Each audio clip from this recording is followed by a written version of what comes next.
Spawn On Me is the premier podcast spotlighting people of color. Every week, we talk news, what we've been playing, and tell you who's invited to the cookout. Our show is all about talking about gaming through a prism of blackness, because we are the culture. Welcome to Chicago, y'all.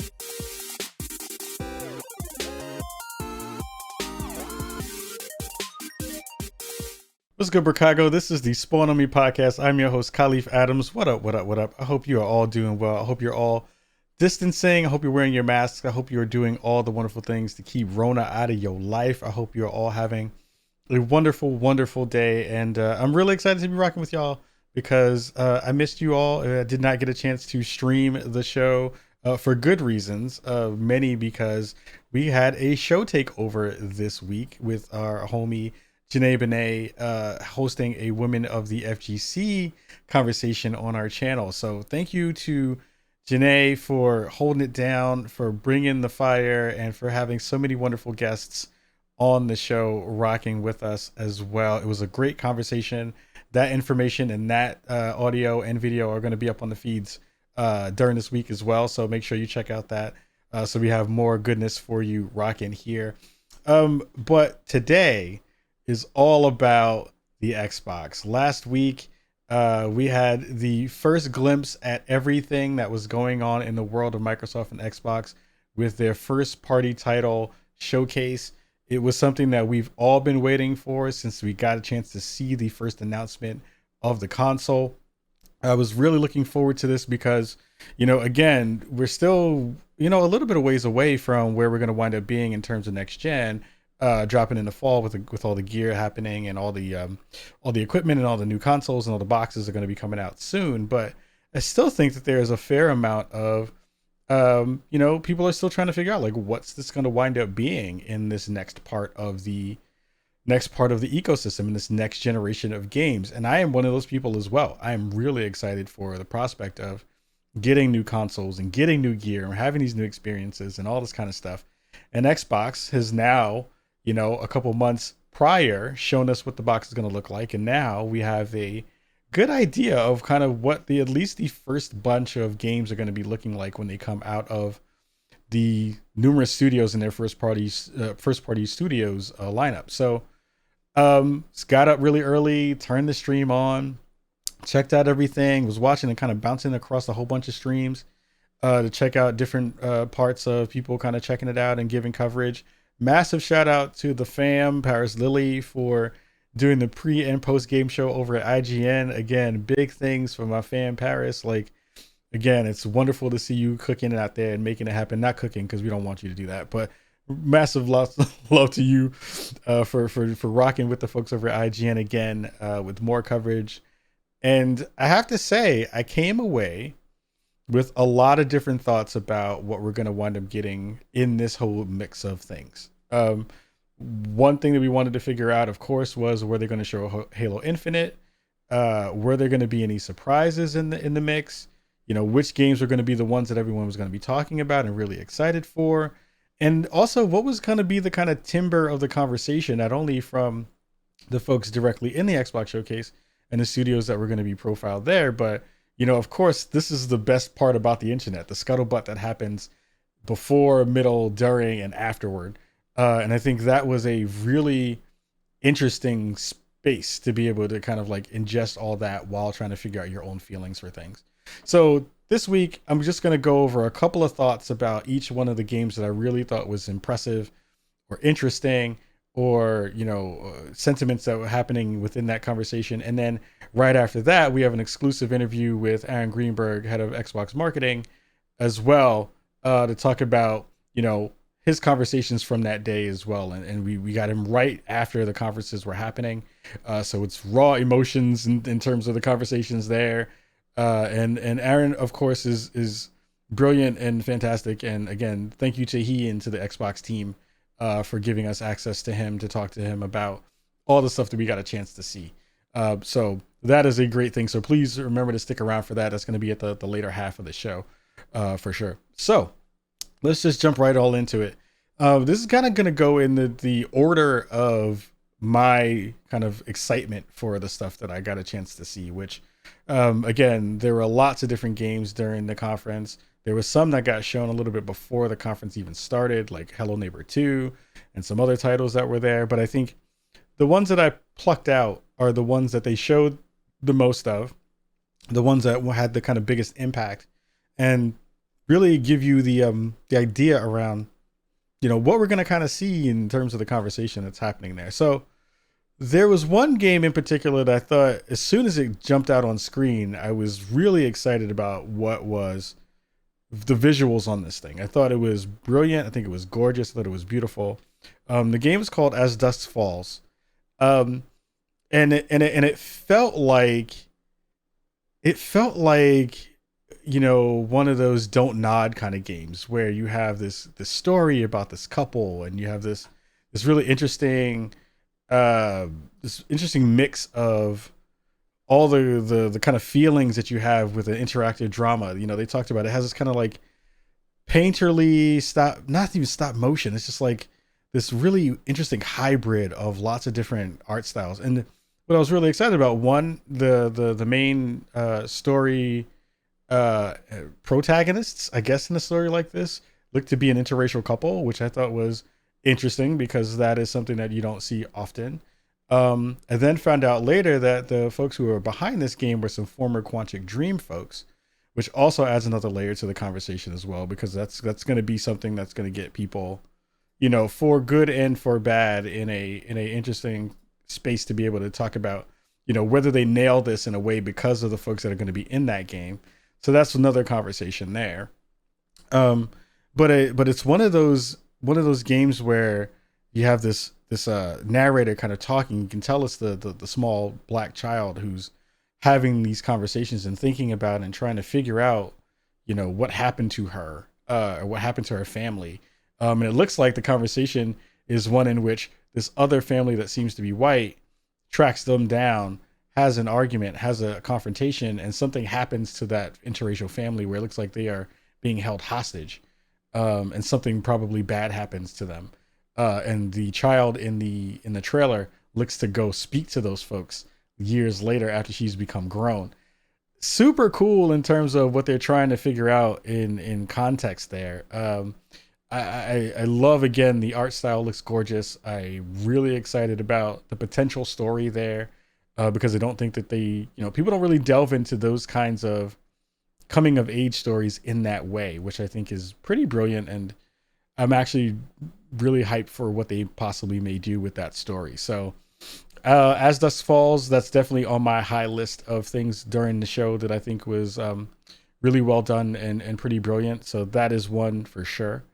So the other game that I thought was really dope in terms of giving you something that looked a little bit different, not only visually, but in kind of like what they're trying to portray in terms of gameplay too. So the other game is The Medium, and The Medium looked really cool.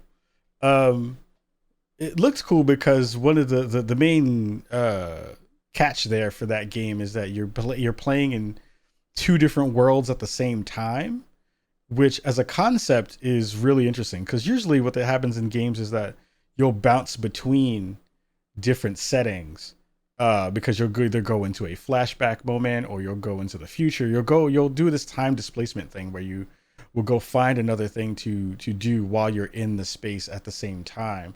But this game looks like you're literally in the same space with two timelines happening at the same time that you can bounce between to fix and figure out puzzles, which I love puzzle games. I think they're fantastic. I'm always hyped about things like that because I think that they're just fun, and being able to use your brain in that way is great.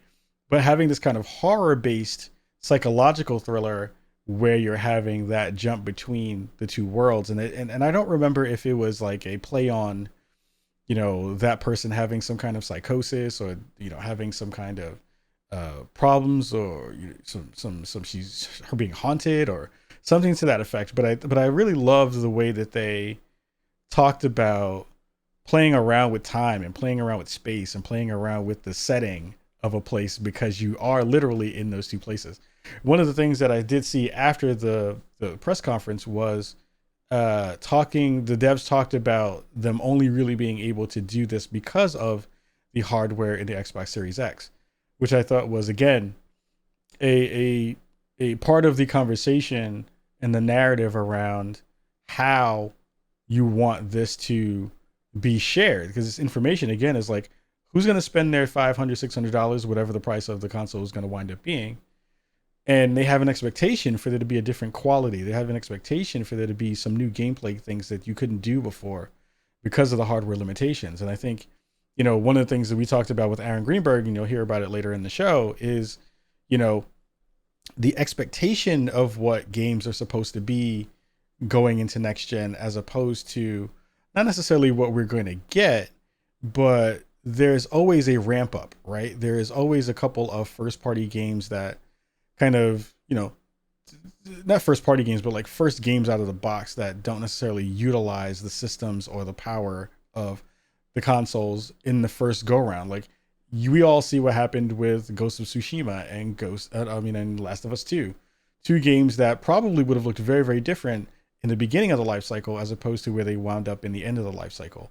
Where you get all the juice out of the hardware that you possibly can.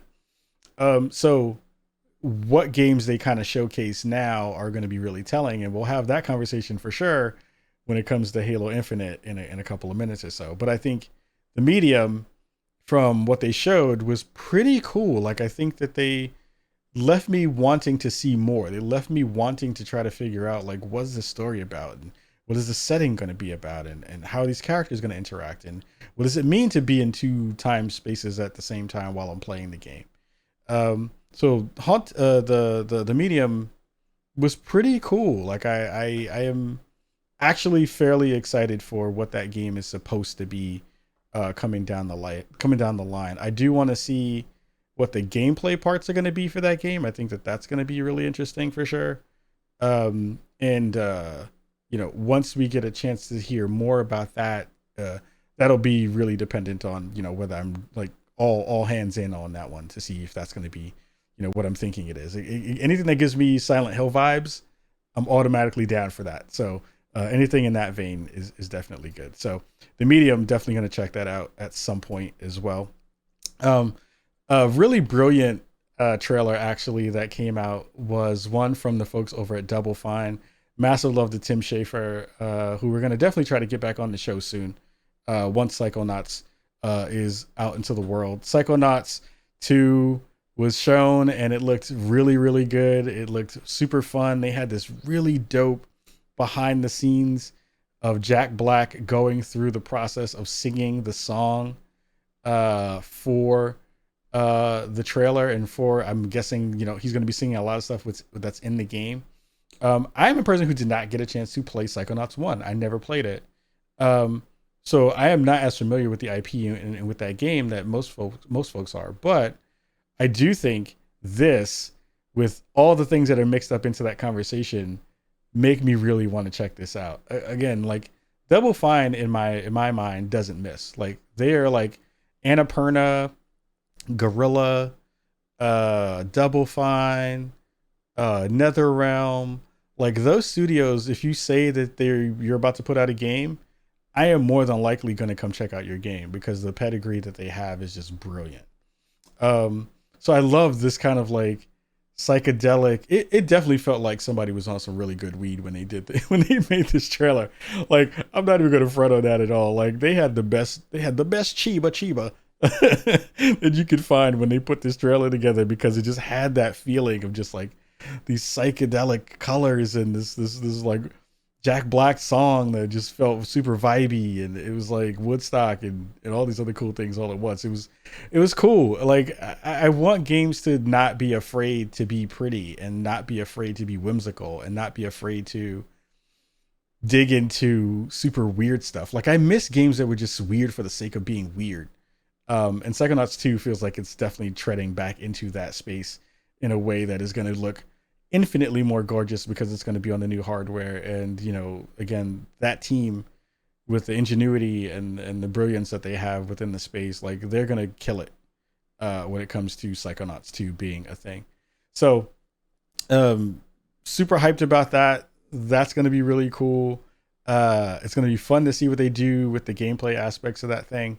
And again, like the visuals are just going to pop off the screen. Like, we're looking at them. If you're looking at the video version of the show right now, we're showing the trailer, and it's just stunningly gorgeous. It's just beautiful. Everything that pops off the screen in this like really technicolor way, which is, again, stuff that I love. I am a nerd for pretty bright things.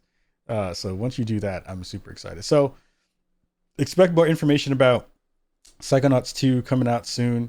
Definitely going to see if we can again get Tim Schafer back on the show. We had him on during E3, so to have him rock with us again would be fantastic to talk about Psychonauts 2. So keep an eye out for that. Excuse me.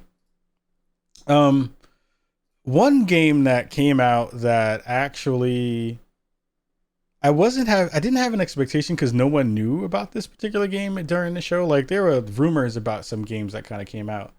And one of the big acquisitions that Microsoft picked up was the folks over at Obsidian. So most folks know that the game that they were going to be putting out was Grounded, which is this kind of like Honey, I Shrunk the Kids game. It's like Honey, I Shrunk the Kids plus a survival game, which looks really cool. And I'm super excited to play that because it's going to be coming out on Game Pass pretty soon. I think probably next week or maybe even this week that the show is dropping. It might be coming out this week. Yeah, probably this week, I think.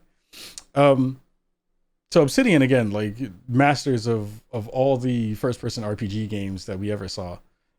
They dropped a trailer too for a game called Avowed, which, as soon as you start throwing like spells out of your hands kind of stuff, I'm already in. Like I'm like throwing my wallet at the screen. You know what I mean? Like because I am a person who again is still waiting for a new Skyrim. Please stop putting Skyrim out on different platforms. If you put Skyrim out on PS5 and Xbox Series X, I'm gonna be mad at you. But if you give me a new Skyrim, I'll be super excited about that. Or if you give me a game like Avowed, I'll be super excited about that. So again, please stop putting that game out on master on everything else for the 7th time. But we got a chance to see, what I think was, again, this is probably all CGI. I doubt that this was in game at all. But our first look at what could possibly be a first-person RPG dungeon crawler kind of game. I am always going to be down for something like that. Like, you give me that world, I am totally down for it. I want to play that stuff. I want to be in there leveling up my character, getting cool weapons, getting cool spells. Like, that to me is always my jam. Like, it's weird because I am not a big fan of fantasy stuff in that way, but like when you put in a game setting, I eat that stuff up. Like that's stuff that I want all the time, and I want to be able to play more of that. So that trailer looked fantastic, and that was gorgeous and beautiful, and like lets me know that Obsidian is really on some stuff right now. Like they have some goods that I'm really excited to see when it actually pops on the screen and actually get it done. The game that I thought was the most intriguing and gave me the most like excitement was the game from Rare called Everwild. So this thing, when it popped on screen, I was like, "What is this?" Because I'll be honest, like Rare at this point, they were like, "Hey, we made Fable and the avatars on the Xbox 360." Like, I kind of lost my hype for Rare for a bit, and this got me back on board with Rare. So this plus, I'm sure, again, Fable 2 got announced as well. Spoilers. But the art style on this game is just stupid. It's just dumb. It looks so good. It looks unreasonably good. I don't know what is going to come out of this game. I don't even know what this game is supposed to be. A lot of people, when they talked about it on the stream afterwards or in the press later, supposedly Rare doesn't even know what this game is going to be yet because they're still trying to figure out what the game is supposed to be. But I will say that with all that said, I'm just so excited about the prospect of what this thing is going to wind up being. It just evokes so many cool emotions about what this thing could possibly be. Like, like I am not excited about more open world games, but the way that this game looks, I would love for this thing to be open world. Like I would love for this thing to be a thing where I just walk into some weird gully and then there's this magical reindeer or some magical frog that spits out other fish and does all this weird stuff that you saw in the trailer. That's not me being on drugs and saying things that just popping into my head. But I think it just lends to this idea of, you know, these fantastical worlds that we haven't seen yet, that we haven't embodied yet, that we haven't actually been in, that we could make amazingly pretty and really insightful and really gorgeous, and, you know, be this thing where we get to have some new experiences. Like I'm not going to say I'm tired of the same ones that we always have, but it is very different to get into something new and to say like, wow, this thing is like literally brand new. We haven't seen anything like this before. So for as little information as we have on Everwild, I am weirdly more hyped about that than the next game we're going to talk about, which is Halo Infinite. And mind you, I'm really hyped for Halo Infinite. I think like we'll get into that main part of the discussion once we throw it up on screen and talk about it. But I think when I think of next gen, I think of two things. I think of really pretty and really big, right? Really pretty usually comes at the cost of really big, right? There hasn't been a lot of games yet on either console that I've seen that has mashed up really pretty and really big yet. And I don't think we're going to get there in the first iteration of the games that we wind up seeing. I think it's going to wind up taking, you know, the second loop around of, you know, big AAA titles coming out where we finally see the horsepower that these consoles can kind of like kick into gear. And that being said, you know, who knows where that's going to wind up being, how long that's going to take, which the company that nails that first is going to make bank, because they will be the ones that are going to drive sales for hardware. And once that happens, that's going to change a lot of the conversation in a real way. So, you know, Everwild looked fantastic. I'm very, very excited about that bad boy. I want that in my life, for sure. But the one that everyone wanted to see, that everyone was really excited about actually, was that one that just popped up on the screen, was Halo Infinite. Halo Infinite. I am so excited for this game. Like, I think that what they're trying to do with this series and this franchise is really interesting.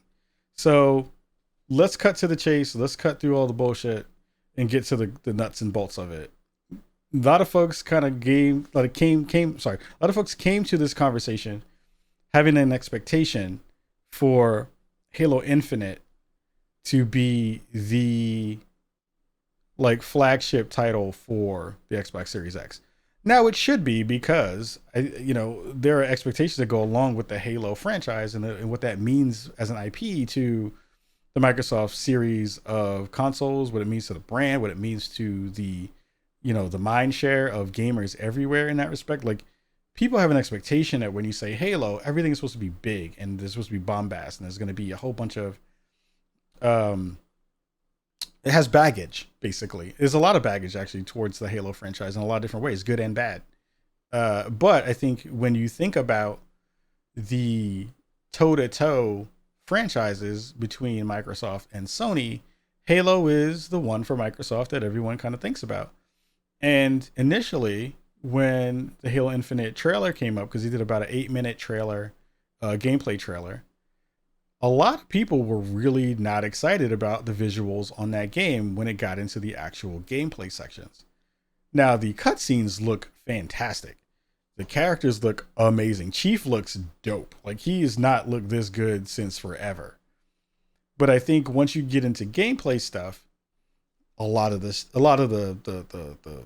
shaders didn't look right, or the textures looked kind of flat, or some of that stuff. So there were conversations about it not looking as good when it was on stream, because it was on stream. Like, you just don't get the fidelity that you can from seeing a 4K video directly natively on your own personal machine or on your phone or anything like that. Like, it just doesn't translate as well. I thought that for the most part, it was a pretty good demo. Like, I think the things that I am looking for, and it's interesting because I am a big Halo fan. I'm not an uber Halo fan, but I'm a big Halo fan. Like, I've played all the Halos. Like, I've run through all of those, spent God knows how many hours in multiplayer and all those things.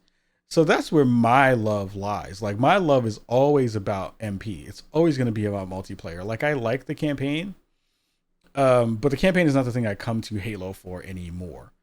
Now, with this having a larger open world now, this being an open world game, remind yourself, open world game, that translates into different things in my brain where you're going to lose some fidelity because the worlds are going to be bigger. So you're always doing this trade-off between, again, really big and really pretty. Now, I don't mind them going really big. I want them to go really big because it makes that game have a lot of different replay value. It makes the encounters really different. It makes the conversation pieces about like how you tackle the thing different as opposed to the normal, very linear version that Halo usually gives and lends to itself. So I was less disappointed than most of the internet, who magically automatically was like, yo, Halo's done. Yo, Xbox lost. They didn't show anything that was dope. Halo looks like this and it's not that great. And I was like, first of all, it's still work in progress. Second of all, they still have to do some passes on it for sure. Third of all, it's going to be an open world game. Like, the fact that it's going to be open world, I just have a different expectation for that. Like, somebody put up this weird screenshot of, you know, a shot of one of the new folks in one of the new enemies in Halo Infinite against like the Last of Us screenshot, and I was like, you're an idiot. I was like, that doesn't make any sense. Like, they're two different games, two different kinds of games, and one is a really tight linear experience that is really more narrative based than anything else. So you need to have that extra layer of emotion and intimacy with the way that all those things kind of work. It's not going to be the same thing for a game as big as Halo Infinite. So it was just a weird comparison that, again, the internet likes to do when it's just like everybody fanboys out and they're like, yo, you lost. And I was like, nobody lost because they still have time to do stuff on that game. And again, knowing that the pedigree of 343 and the Halo franchise is mostly around competitive multiplayer, that to me is the thing I'm really excited about. The things I did like from the trailer, though, from the walkthrough, was all the guns sound dope. Like, you know, one of my favorite games of all time was Black on the PS2. And because of the sounds of the guns. And I feel like the audio design on Halo Infinite so far already just sounds like it's nuts. Like, I am excited to shoot those weapons. I want to figure out all those classic sounds of like when your armor goes down and it comes back up. That classic zzz, that thing is always there. You know what I mean? And it's cool to be able to see that and the grunts and all the stuff, and they have their yells and all that kind of stuff. So I didn't leave Halo Infinite feeling as worried as, or like this. I didn't feel worried about it. What I did feel is that 343 now has a lot of pressure on them. They had pressure before, but your first showing is the thing that always is the thing that people kind of latch onto. And if you don't meet or surpass that, it makes it a lot harder for people to believe that your game is going to be something else besides what you just shared. So I'm worried for them because they have a lot to prove. And for a team that already had, I'm sure, an amazing amount of pressure put upon them already to, like, you know, do well by one of the most iconic figures in gaming, this then has to be a lot of extra pressure towards that as well. So I think that is going to be, you know, something very, very cool to see how they kind of tackle that. Again, to see how the game winds up looking when we finally get it in our homes on our nice 4K 60 TVs, if you got one. So that's going to be really interesting to see how that winds up playing itself out, because I think that's going to be really, really cool as well. One thing that I think is the biggest two pieces of news coming out of that conference was, one, all the games that we showed here and the ones that were in the other parts of the showcase are all going to be a part of Game Pass. Game Pass Ultimate, Game Pass, regular Game Pass, whatever the tiers are, you're going to get those games if you subscribe to that thing. So if you've been subscribing to that thing already and playing cross-play, playing cross-saves, like all that stuff is going to be there in the mix already. Then you're going to get all these heavy hitter games, not for free because you're paying a subscription, but you've already paid for those things by the time those games wind up coming out through your subscription. That is madness. Like Xbox as a company talking about like giving you bang for your buck, like in the conversation around the console wars and who's going to win, Sony versus Microsoft, I don't see yet, and I still haven't seen from Sony, a plan that combats this. I haven't seen anything yet that is a comparable version of this on the Sony platform that even sniffs what they are giving you from Game Pass. So until they figure that out, Microsoft is going to be winning in lots of different ways because that whole thing just makes a lot of sense. It's just a very different way to, have those games be delivered to you in a way that not only makes sense, but also feels better as a consumer to be like, oh, well, they got me. I don't have to think about this. I already paid my subscription. As long as my subscription is good, I'm good. So that's the thing that we talked about with Aaron Greenberg as well. Talked about, the ability to be nimble right now and try to figure all that stuff out. I think, again, what they're trying to do is something that's really brilliant in terms of building out an ecosystem that you don't have to think about. Oh, the other thing that they kind of slipped in there, which was fairly dope, was the conversation around Destiny 2 being on xCloud. Again, like the new stuff that's going to wind up coming down the line, all that stuff is going to be across basically 3 ecosystems. So you're going to have it on console, PC, and you're going to have it in a way in the cloud where you can just access that stuff and play it wherever you want on any device that you want. They're playing a very different game than I think most people are thinking about. And I think that's where people are screwing up this conversation, where everyone is like Microsoft versus Sony. These two companies are supposed to be going at it and they're making their hardware and blah, blah, blah, blah. While Microsoft is saying, I don't care where you play it. We got you. You can play it on whatever you want, and we still have it, and it still works. And you can throw your controller there and make it work, and you can play it wherever you're at. That to me is game changing. That is a philosophy change in a way that I don't think a lot of gamers are even ready for in a real tangible way.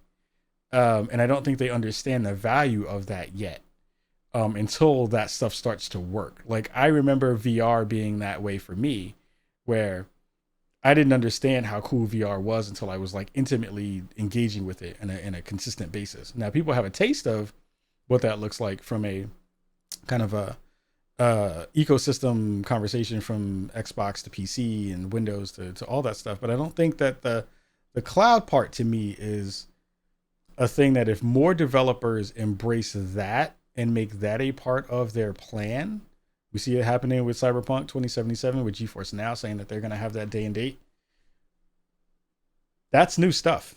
Like that's new tech in a way that we didn't expect to be able to have during this during this console cycle. So again, I think the ball is really interestingly in Sony's court to showcase why their ecosystem is going to be different. Alongside Microsoft saying, we have some good first party titles. We also have some great third party titles, but we're going to deliver you games wherever you want to be delivered to. And that to me is very different. That to me is very exciting. And that to me is where I think they are, again, doing something that is unlike anything else that we saw. And they probably won't even get credit for it until way later in the cycle, which is, again, they did a lot of stuff towards the end of this cycle going into next gen that they didn't get credit for. I'm hoping that they wind up getting credit for literally changing the game before we even started the process yet with the Game Pass, which is an unbelievable bargain in lots of ways. So enough of me blathering, enough of that conversation for now. I think, again, take some time, check out the Aaron Greenberg interview. I think there are some insightful parts in there for sure. I think there's actually some really funny stuff in there too that you'll see towards the end of that conversation. But again, check that out. Take everything with a grain of salt, because they're still doing stuff. Things are still happening before launch and all those things. And I'm hoping again that we'll continue to get great access to the folks over at Microsoft and Sony. It's been great to be able to snag folks like Aaron to talk about this stuff day and date once they actually have done something like a showcase like this. And I'm hoping that we continue to build on that stuff as well. So I'm going to let you go. I'm going to check out this Aaron Greenberg interview, and we'll be right back after that. What's good, Chicago? Kahlief here. We are rocking with the man, the myth, the legend, Aaron Greenberg, who just came off of, I would say, a fairly successful Xbox first-party showcase. Aaron, how are you doing? So happy to have you here back in Chicago with us. Thank you. It's good to be back in Chicago. I am excited to be here. It's been fun to get the show done, fun and everything works. It seems to be reactions are good. We get to show people the first look at Halo Infinite gameplay. We announced 5 new titles. We had a lot to show today, so it was a big day for the team, and definitely feeling good. First, congrats to the team, because they pulled off again a flawless presentation. I thought that everything went really, really well. What were the post game conversations from seeing all the energy from the internet today? Yeah, I think for us, it was really about introducing a really creatively diverse lineup of content, led by Halo Infinite. But every game we really wanted to in the show have a purpose for why it was there. So you saw a big focus on our first party studios. You saw we announced a big partnership with Bungie across many, many things that we're super excited working with them on. And then we had a whole series of third-party titles that are being built to launch exclusively first on Xbox. And then, of course, we closed with Fable. The wrapper across the whole show is that if you're a Game Pass member, every game you see in the show is included in your subscription. There's a couple free-to-play titles, so nothing you have to pay for in the show, which is something we've never been able to do before. So I would say, that was really, really special as well. Because, a lot of our fans are Game Pass members, and whether you want Halo Infinite or Fable or any of the titles you see from our third-party partners, Stalker 2, etc., you'll be able to get those when they launch in your subscription. I mean, we all knew that Halo Infinite was going to be in the showcase, and it still brought about all these emotions, because I was like, oh man, the way that game usually gets presented in the music and the visuals and all that stuff, that first initial just blast of Master Chief's armor getting put together just nailed it. Can you talk about, just the feelings that you all were having, kind of knowing that this is going to be the start of the show for all the folks who are going to be able to see what the Xbox Series X is going to kind of bring to the table, as this the kind of front loading part of the conversation for sure? Yeah, I mean, I think for us, this is a really special Halo because it's a spiritual reboot. It's really getting back to being focused on Chief. It's for fans that remember the original Halo Combat Evolved. It has kind of, that feeling of the OG Halo, but modernized in many ways. And for us, we wanted to open with Halo.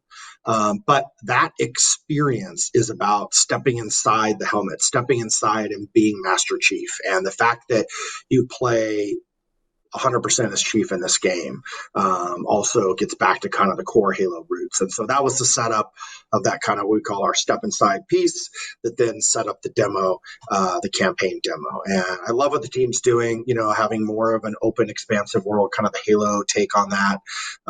You see the vastness of that, the fact that they're building a game that is bigger than both Halo 4 and Halo 5 combined. The fact that they're locking frame rate at 60 frames, just tons of innovation happening in this product. But with all that said, it has the magic feels of, what we know and love from Halo, with some modernizing, with the grappling hook and, with kind of the open, more expansive pieces. So, yeah, I was excited. I think the team did a great job with the demo. It's been good to see the response. And, it's July. So, even more to come between now and this holiday when the game launches. But a good look at a work-in-progress game. But I think, a big killer app for us this holiday with the new console launch. And I'm happy you said that, because I think that the scuttlebutt is always kind of up and down when it comes to any of these kinds of conferences, is because you have expectations that you're trying to meet from an audience that has an expectation for what next gen is supposed to bring them. I think a lot of times, a lot of folks, one of the bigger gripes I saw kind of across the internet when the Halo piece had finished was like, they felt like it didn't necessarily represent what they thought next gen was going to look like from a graphical standpoint, from a fidelity standpoint. And I was curious to hear from you, besides the fact that, my idea of what next gen is not just only from a visual standpoint, but from an expansive standpoint. Things are going to get bigger. You're going to have bigger experiences. For the folks who felt like they were a little bit disappointed or a little bit underwhelmed, what would you say to them about, that idea around what Halo was kind of trying to do with that demo and showcase for the folks today? Yeah, I think the first thing I have to say is like, it's hard for us to show you the full fidelity of a next gen game experience when you're watching it on a stream. Sure. And so, that's why we wanted to, we know that we can stream at 60, we streamed at 1080. That's why we also then put up afterwards a 4K 60 stream. So I'd encourage people to go back and look at it in 4K 60, because there is a noticeable difference and improvement. 4K makes a big difference. In addition to that, like, what you're seeing is a game that is a work in progress. So it's just going to get, and the team, we see new builds check in, every week, and the progress from week to week is incredible to see. But I've seen it in 4K. I've seen it in that fidelity. And I think it's quite stunning. I think, the open and expansive world is pretty cool. The fact that, you can go explore all those things, if you have the right equipment and the right, gear to get there. But if you also want the classic kind of linear Halo campaign story and experience, you can follow that as well. So I love the innovation of what they're doing. Visually, that team with the Slipspace engine, I think when people play it on an Xbox Series X this holiday, I think they're going to be blown away. And I thought what they showed today looked great. I would encourage people to watch it in 4K, but just know it's just going to keep getting better and better between now and launch.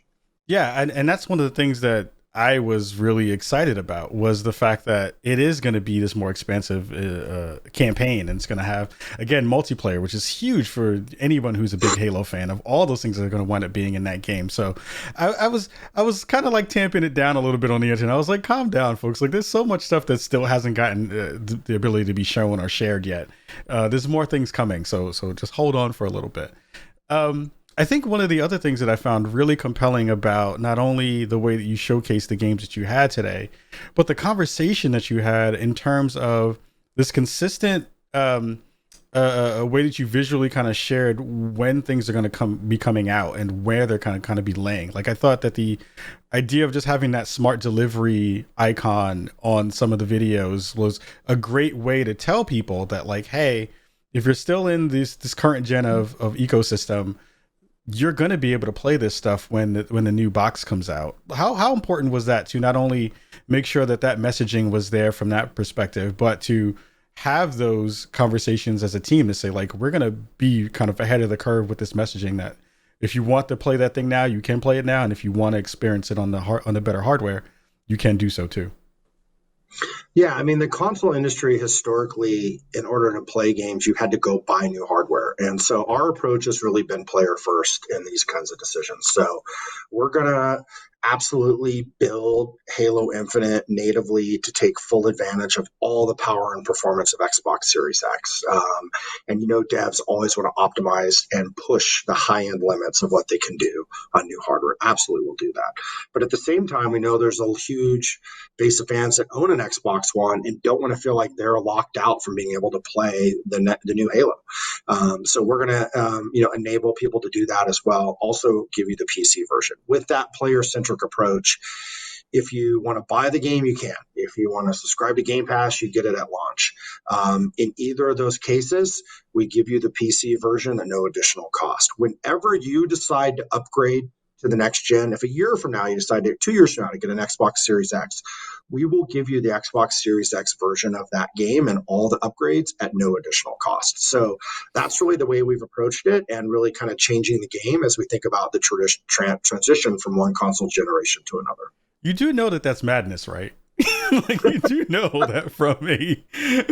Like hearing again, like I constantly say that Xbox Game Pass is the best deal in gaming right now, and it has been from this console generation to what is going to be the next console generation. I think that nailing that as a consumer perk and a thing that you want to kind of continue to do is fantastic. I think that that's really brilliant.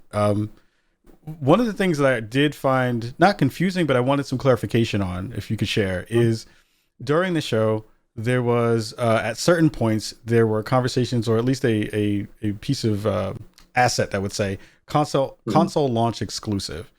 I saw online, there was a couple of folks who were like, does this mean that as soon as I get my box, like these games will be available? Does that mean that those games will be coming out first on Xbox and then they may be timed exclusives? If you could just give a little bit of clarification on that, I think the folks at home would really appreciate that too.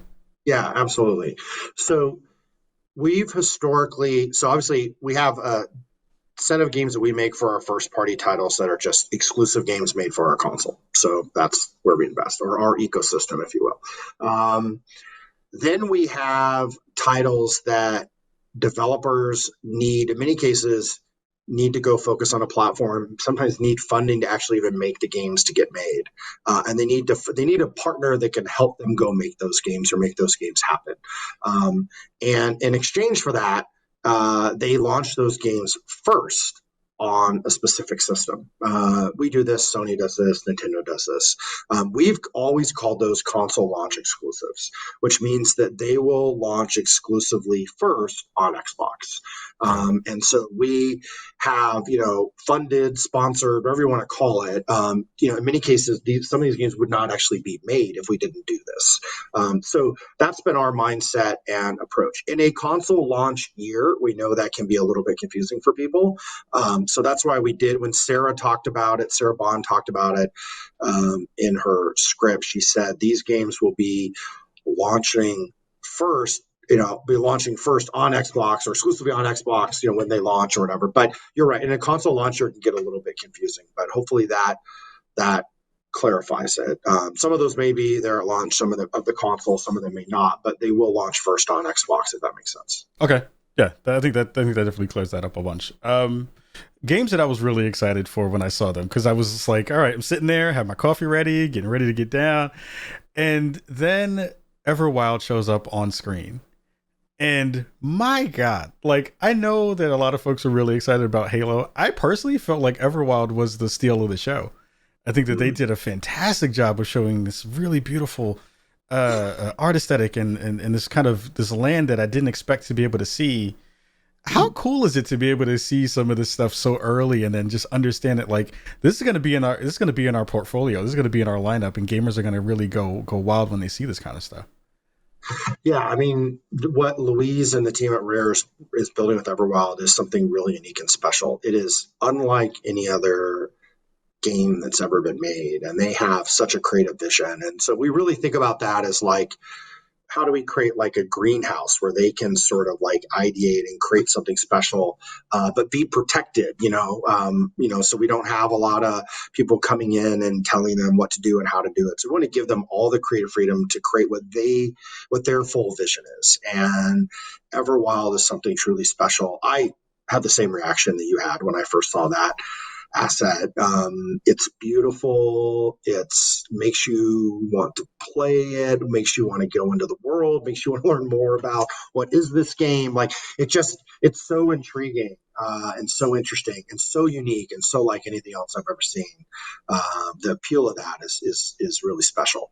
And Rare, that's, what they have a pedigree of creating really special products like that. Great kudos to them. That CFD is just an over 15 million players, and wow, continue to grow that franchise. So, they're a really special team. And for me, that's one of my favorite parts of my job. Is I was there when they first took me through the first pitch for Sea of Thieves, and same with Everwild. Louise and her team, we just sat around a room and they kind of took us through the vision. And so some of the visuals and kind of how they're thinking about the world. And now to start be able to share more and more of that is where things get even more exciting. Yeah, I think that was something that spoke to me in real ways. As Dusk Falls was really cool as a new title that I didn't expect to see have the kind of nuance that it had within that trailer.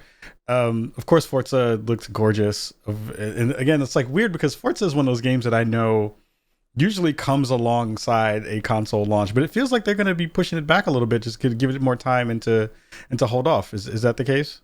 Do we know? Yeah. So for Forza, it's just really reimagining the racing franchise for them and giving them the time to do that. I mean, they have 15 years of experience of building the highest rated, best selling franchise in racing. So giving that team an opportunity to go build, reimagine what is the future of motorsport and how do they take advantage of a new generation of hardware. I mean, they were heavily involved in actually the design of the hardware. Huh. And you can see things like adding ray tracing to the Forza Tech engine. And, they're always going to be someone that is a graphical showcase and takes advantage of a lot of the tech in the box. And so, but with that said, they're doing some really exciting stuff. And you're right, it's not this year. It's an early look, but in the meantime, we have Forza Horizon 4 getting fully optimized for Series X as well. So there's no shortage of racing games to play and new stuff coming for Forza fans. But motorsport is a big upgrade, and giving teams the time to go do that and fully reimagine what they want to do is also, a nice benefit to being part of the game studios team. Yeah, I'm not gonna lie. Horizon is my jam out of the two right now. Like Horizon is the thing that just keeps bringing me back because it has that extra sense of life to it that I love within that game. One of the things I felt like didn't necessarily get glossed over during the conference, but I feel like it was such a sweet kind of like throw it in there kind of deal when you talked about Destiny 2 coming to the platform. It was really kind of smooth how you all did that, where it was like, oh yeah, an xCloud. It's going to be on xCloud and you can play this thing on xCloud. That's awesome. Because I'm a person who is still trying to get into the beta. Wink, wink. Somebody hook me up, get me into the beta. Anyway, whenever it comes on iOS, whenever that happens. Anyway, but I think from a standpoint, again, of like the way you're all positioning yourselves for current and next gen and future, that part of that conversation is going to be something that's going to be really interesting to hear how you all position that, how you, again, add that stuff to things like Game Pass Ultimate and to Game Pass itself. But I'm curious to hear like how much of that part of the ecosystem is going to be something that you're going to really focus in on and make sure that, in the same ways that we have all these titles that are going to be a part of that service, that being a part of that layer is going to be a thing where things are going to be optimized for it and work well for that stuff too. Yeah, great question. Listen, the Bungie thing is really special. I mean, I worked with them way back in the day. For me, it's almost like having them come home to Xbox. I mean, this is a massive partnership. We have so much admiration for what they've created back from the Halo days to what they've gone and created with Destiny. Now is a fully independent studio where they're taking Destiny 2 and Beyond Light. I mean, that we love that. So we want to partner with them. The fact that, yes, they are going to include Beyond Light when it launches in Game Pass, all the additional previous expansions also in Game Pass. That's huge. For Xbox Series X owners, they're going to be fully optimizing it as well in 4K 60, which is what we know our fans want and the Bungie fans want. So we're excited with that piece. And then you're right. They're also saying that for Game Pass Ultimate members, you're going to be able to play Beyond Light as well on the go, included in your subscription. So just that's a massive partnership, massive commitment. And we could not be more excited to get to work more closely with Bungie. We have so much admiration for them. I think it's not a huge secret in the industry that Phil spends a little bit of time playing Destiny. And it was fun just to get reconnected with Luke Smith and Pete and the team there. We love that. I have a lot of admiration for them. So it's great to officially be partners on this and be working together on this. I mean, the reality is that one of the beauties of Game Pass is that a lot of people that would never buy the game will now get to go play this game and experience what they've created. That's great for gamers. That's great for the developer. That's great for the industry. As you think about streaming on the go, we can now cloud stream these console games to markets that don't traditional console markets, where people maybe weren't planning on buying a dedicated console gaming device, but have a smartphone.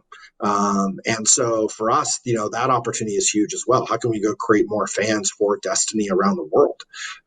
So yeah, it's really exciting. And it was a big part of the show. I like you described it as like we kind of slipped it in there, but it was the bridge for us. And we wanted to take a moment, and that's why Sarah set it up and we showed it, and then she kind of closed it with that before we went to other third-party games, because it was really, really special. And I think over time, fans will see just how meaningful that is. Yeah, that was the thing that like my ears perked up and I turned around. I was like, did they just say that? Like, oh, okay, you just snuck that in. That's fantastic. We're running out of time with you for this interview, but I think for the folks at home, again, like I want to give you the floor to make the case of why they should be spending their money, during launch. I think a lot of folks are still, maybe if they're on the fence and they're still trying to figure out like, what is Xbox going to give me when I wind up getting my new box, and what are going to be some of the not only games and titles that we're going to see, but the philosophies around, which I think is honestly the most important part about what you're all doing from this kind of large ecosystem perspective. Give the folks at home, again, like another reason why you should be thinking about moving over or staying with Xbox as your console of choice. Yeah, I think for people that care a lot about power and performance, we are investing in building a console that will be the most powerful console in the market by a reasonable margin. And so you'll get all of the next gen upgrades, from instant gaming with the super fast SSD to 12 teraflops of GPU power to, a super upgraded CPU that is just going to deliver frame rates we haven't seen, the ability to instantly switch for multiple games, removing load times, all the next gen hardware goodness. We're going to deliver that, and we're going to be best in the industry at that. I would say from a game standpoint, people that want a killer app this holiday built from the ground up to take advantage of all that, we have that with Halo Infinite.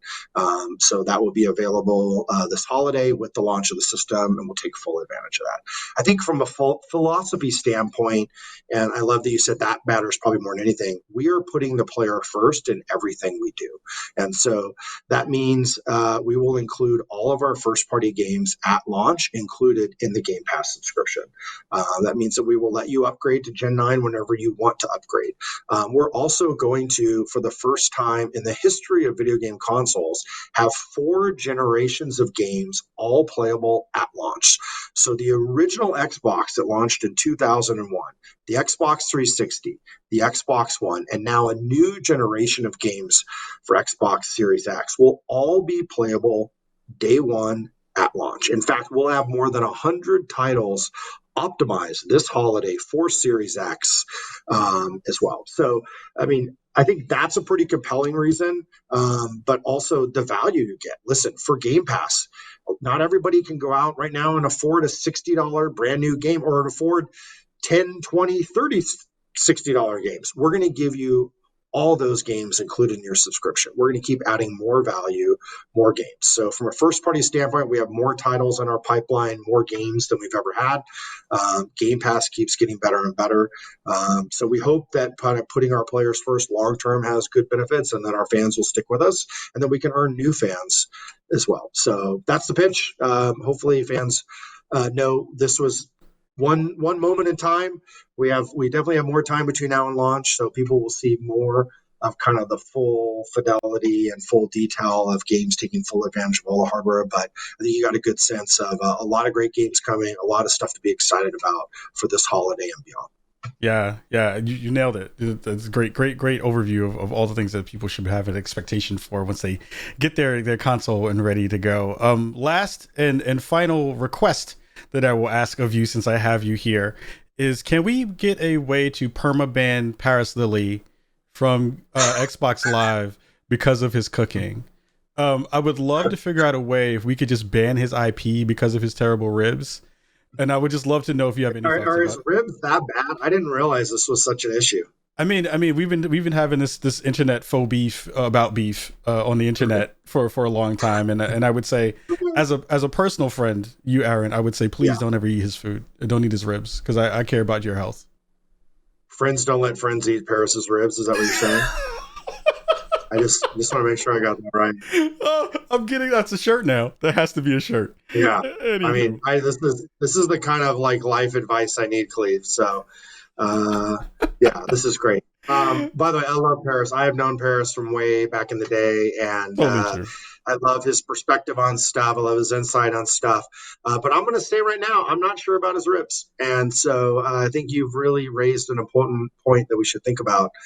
Of course, you know, at Xbox, we always value gaming for everyone. We want everyone to be invited in the gaming community, but I'm not sure that includes Paris's ribs. Maybe we should follow up on that. I'm glad you flagged it. Now, can I just ask you, like, your Yes. ribs, like, how do they compare and contrast? Like, what are the differences? Oh, I mean, well, mine are actually cooked with seasoning, and they actually Oh, so taste more dry rub. You're a dry rub. Is he? I mean, you know, He the just best puts a way. lot of sauce on it. I mean, the best way I could compare, you know, my ribs to his ribs is if you've ever played Carry On. His ribs look like the character from Carry On that you play and move around the screen a lot. So that's the best way I can describe, you know, his food tactic as opposed to mine. But I won't keep you. You've had a long day. You've knocked it out of the park today. I think you all did a fantastic job of showcasing not only what we should be expecting to see in the future, but again, you know, I am blown away by the value that you're going to be offering folks at home, the ability to cross-generationally kind of move between ecosystems and do all those things. And again, that point that you hit about just like opening up what you're going to be able to do to folks that may not even have a console through xCloud is brilliant. And again, the work that you and Phil have been doing over the past couple of months to bridge that gap and to give people at home something really exciting to look forward to. I'm super excited for what's coming down the line. So Aaron, thank you, That's fam. awesome. I appreciate that, Kahlief. I'd love just to return the favor and say I love what you've done for Spawn on Me. Oh, It's been awesome seeing so many folks help shine a spotlight on what you're doing in the community and give you a bigger voice and a bigger platform. We need to do that as an industry. We need to do more of that as an industry. You're one of many voices and examples of people in the industry that are creating great content for gamers of all types all over the world. And so it's just awesome because it makes my heart warm to see folks doing that and supporting and seeing your follower count go up. And well, I've been there from the early days. It's great to see that. You having your moment and more people hopefully having their moment as we grow gaming in a positive direction.